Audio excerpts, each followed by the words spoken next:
Muy buenos días, profesor. Buenos días, compañeros. El día de hoy quería explicarles cómo funciona Matplotlib. Entre esto decir su definición, algunas cosas que puede hacer. Bueno, principalmente vamos a decir una pequeña definición. Matplotlib es una poderosa herramienta de matemáticas y cálculos técnicos. Esta fue desarrollada por PTC o Parametric Technology Corporation. Esta herramienta se usa ampliamente en los campos científicos de ingeniería y matemáticas para realizar cálculos complejos, resolver ecuaciones o crear gráficos y documentar procesos. Matplotlib proporciona una interfaz intuitiva basada en hojas de cálculo, lo que permite a los usuarios poder realizar cálculos matemáticos realizando una notación matemática natural. En lugar de escribir fórmulas y ecuaciones utilizando el lenguaje de programación, los usuarios pueden ingresar las ecuaciones de manera similar a como se escribirían en un papel. O sea, ¿a qué se refiere esto? En otros programas como C++ o MATLAB, nosotros para poder hacer una suma, una resta, nosotros tenemos que programar, tenemos que darle un valor a un número y ahí recién se podía hacer tal resta. En el caso de Matplotlib, este funciona de modo que literalmente es una hoja de cálculo en el que nosotros ponemos los dígitos y hace que esto sea mucho más fácil para profesionales técnicos, para realizar cálculos, analizar datos y de una forma que no tenga que preocuparse por las sintaxis de programación. Bueno, a continuación les voy a mostrar los componentes que conforman Matplotlib. Principalmente lo más principal de este programa es esta ventana que es matemática, el cual nos muestran bastantes cosas. Por ejemplo, una opción de matemática en el cual acá nos permite hacer diferentes cosas, un bloque de resolución, componentes de gráficos porque en este programa se puede graficar, también opciones como para insertar una imagen, insertar una región de un texto o insertar una región de texto pero que se expanda a lo ancho de la página. También nos dan diferentes valores que podemos usar. Por ejemplo, podemos usar operaciones, símbolos, cuentas de programación, constantes, etc. También algo muy bueno es que podemos usar un sistema de unidades variado, que como pueden ver acá, literalmente es gigantesco, y si dijera cada uno, estaríamos acá mucho tiempo. También una cosa que puede hacer Matplotlib es que se puede escribir en él. Simplemente seleccionamos y empezamos a poner letras, lo cual esto lo que va a hacer es que lo va a guardar como un texto. Algo también que aclarar es que también puede sumar con otras variables. Por ejemplo, digamos 6 centímetros, lo podemos sumar con centímetros. Al momento de darle igual nos va a dar la respuesta en metros. Esto es algo muy interesante porque, como se dice, todas las respuestas que tengan que ver con medidas nos las va a dar en metros. Esto también lo podemos cambiar si queremos. Una cosa más a aclarar es que este programa también, aparte de eso, tiene diferentes pestañas en la cual cada una tiene muchas opciones. Por ejemplo, acá podemos ingresar matrices y tablas, gráficos.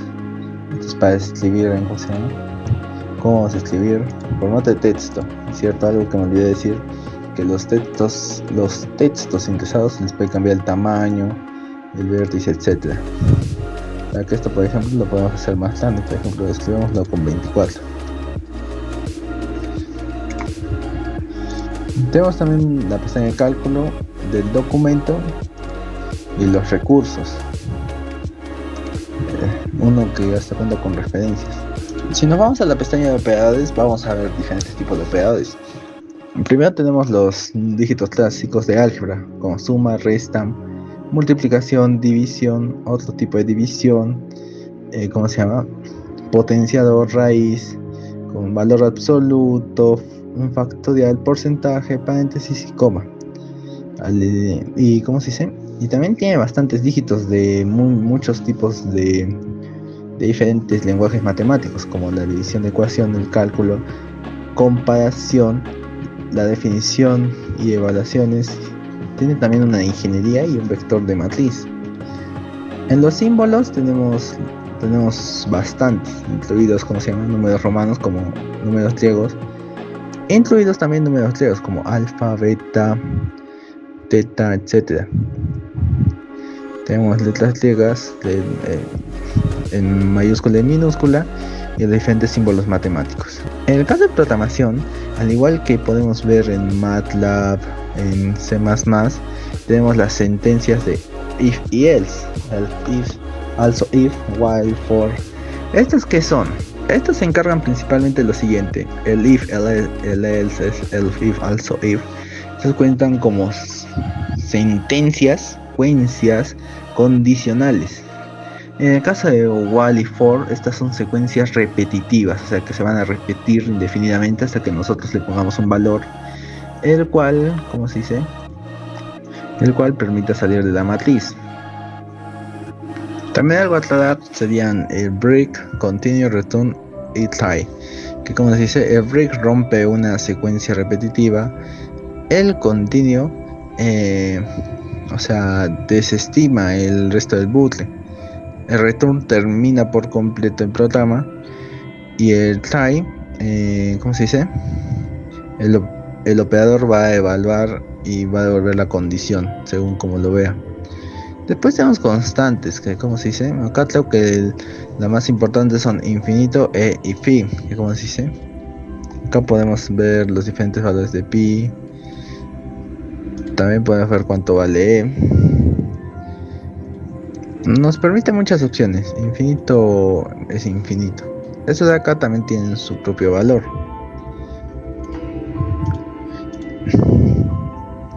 Cada uno se divide en distintas partes y cada uno sirve para hacer operaciones matemáticas complejas.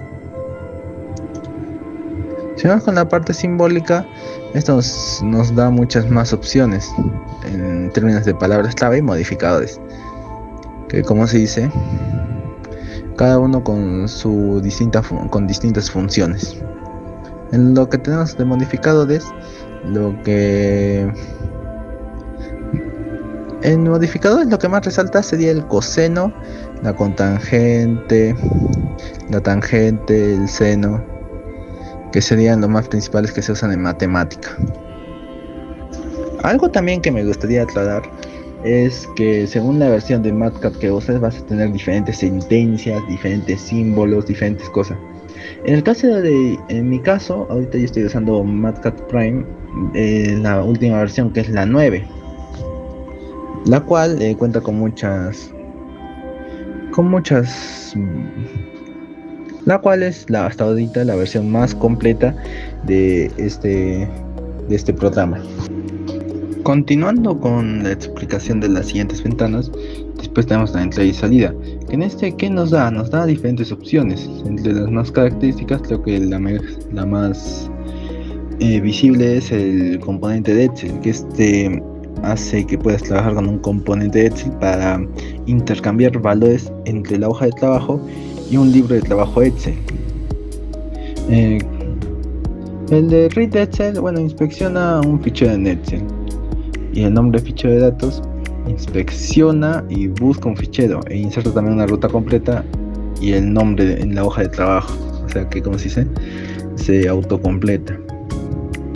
También acá tenemos la opción de insertar objeto, que esto ingresa un objeto en la hoja de trabajo para integrar contenido de otra aplicación. Creo que eso es lo más destacable de esta pestaña. También el insertar cuadro combinado inserta una lista desplegable que se puede editar. Y la ver la lista, puedes ver la lista y eso también sirve para mostrar trabajos. Continuando a la pestaña de funciones, en este podemos ver bastantes, por ejemplo, VZ, ajuste, visualizado de curvas, análisis de datos, en el cual cada uno de estos tiene su propia función. Por ejemplo, si vemos con Vercel, nos permite ingresar una función de Betzel. En este es para ajustar las curvas. Este es para insertar una función de análisis de datos. El diseño de experimentos inserta una función de diseño de datos. En la ecuación diferenciales inserta una función de resolución. El acceso a ficheros, bueno, inserta una función de acceso a ficheros. Procesamiento de imágenes, inserta una función de procesamiento de imágenes. La distribución de productividad, inserta una función de o sea, lo mismo que dice su nombre. Y en el procesamiento de señales, ingresa una función de procesamiento de señales. También hay una resolución estadísticas y como si sea un vector y matriz, lo cual es que con cada uno puede hacer distintas cosas. También están todas las funciones, como si es lo mismo que acá arriba, solamente que se ponen a un costado. También está un poco más detallado y dividido. Si continuamos con matrices y tablas, bueno, acá primeramente nos permite ingresar una matriz de diferente tamaño. También nos permite ingresar tablas, operadores de vectores de matrices, que como se dice, esto puede ser ¿cómo se llama? Valor absoluto, etc. Las funciones de vectores de matrices, en este, bueno, muestra cosas como look, where, length, identity, que son, como se llama, partes de la matriz. Estos de acá, ¿cómo se dice? Estos de acá solo funcionan cuando hay una matriz en el campo. Si continuamos con gráficos, ¿cómo se dice?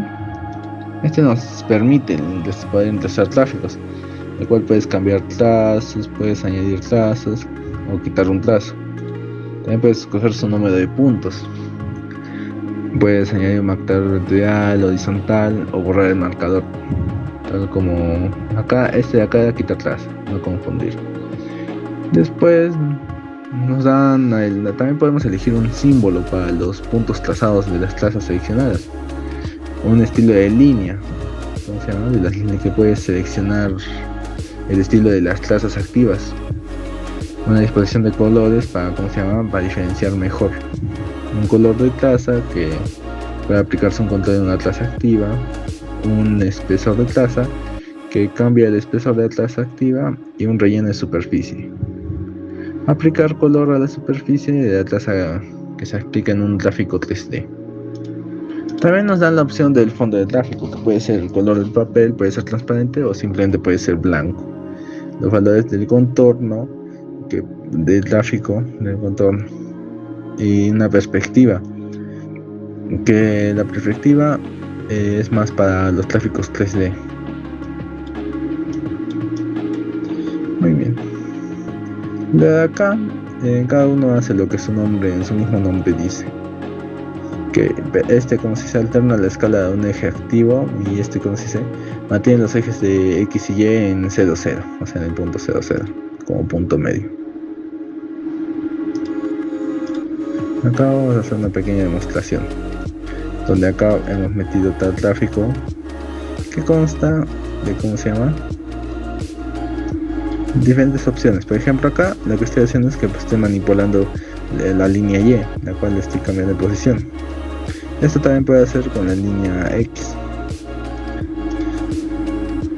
También, por ejemplo, acá tiene color de papel, o sea, un blanco. Si le pones transparente, se van a ver los cuadraditos de atrás. Si le pones blanco, se va a cubrir de blanco. ¿Cuál es el mejor, el transparente, para que puedas ver los puntitos de atrás? Que yo les recomiendo ese porque es recomendable. Continuamos con el formato matemático. ¿Cómo se dice? Este es más para, ¿cómo se dice? Para textos, en el cual nos deja seleccionar un tipo de texto y su tamaño al momento de escribir. Por ejemplo, acá vamos a escribir KJK. Entonces, a ver, vamos a cambiarle ese tamaño a 16, por ejemplo. Ahora vamos a cambiarle a 24. También podemos seleccionar la fuente que queremos, que en este caso hay muchas fuentes variadas y esto puede ayudar mucho al momento de hacer anotaciones. También se le puede cambiar el color, o convertir a variables. El formato de texto, este es muy parecido, ¿cómo se dice? Este da algunas más opciones que el anterior mencionado, el formato matemático. El cálculo nos da muchas opciones, como el cálculo automático, que teniendo esta opción, hace una calculación automática de los resultados en la hoja de trabajo. De tener todos los cálculos, si lo activas, se detienen los cálculos. Igual, por ejemplo, acá tenemos desactivar el cálculo, que desactiva el cálculo de una región seleccionada. Y calcular esto podemos calcular algunas de las regiones de la hoja. También tenemos opciones de cálculo, que puede definir varias opciones adicionales que pueden afectar a los cálculos de la hoja de trabajo, así que hay que tener cuidado al momento de manipular esto. Si vemos el documento, vamos a ver bastantes cosas. Por ejemplo, la capacidad de insertar textos, como un cuadro de texto, como dice acá. También podemos incluir una imagen, la cual nos puede ayudar, por ejemplo, si tenemos un problema y en otro lado tenemos la imagen, entonces nosotros podemos insertar la imagen de esta forma. Puede separar regiones, hacer un salto de página, puede añadir un espacio, quitar un espacio. También acá está esta fuente, que como se dice ahorita es una carta A4, pero como se dice cambiándole, esto va a cambiar el tamaño. Ahorita, como pueden ver, es una página A4. Y por último está la hoja de recursos, que como se dice, tenemos primero las referencias, que es el acceso a la documentación de referencia, el curso, que es para empezar a trabajar rápidamente en el curso de introducción, ayuda de PTC, o sea, para obtener ayuda y cursos sobre el programa, acceso directo detectado, que como se dice, para saber cómo es esto. En el caso de abrirlo, te va a enviar a un PDF en el cual te dice todo sobre el documento, como una guía que te puede ayudar. También está comunidad, con el cual puedes, compartir tus trabajos. Recursos de ingeniería, que es, como se dice, este sirve bastante para ingenieros, porque puedes explorar cientos de recursos de diseño de ingeniería y matemática aplicada, creada por expertos de todo el mundo. También se pueden hacer blogs, que se puede oír, que en puedes leer las últimas noticias del personal y los expertos de PTC. Tiene un centro de soporte porque si presentas algún problema. Tiene un Learning Connector, que es como una escuela para aprender a usar MatCat, y nuevos usuarios, que es para registrarse. Muchas gracias por estar ahí. Espero que les haya gustado mi explicación breve sobre MatCat Prime y que esto les sirva de ayuda para saber cómo funciona este programa, aunque sea solamente algo breve y un resumen. Muchas gracias por escuchar.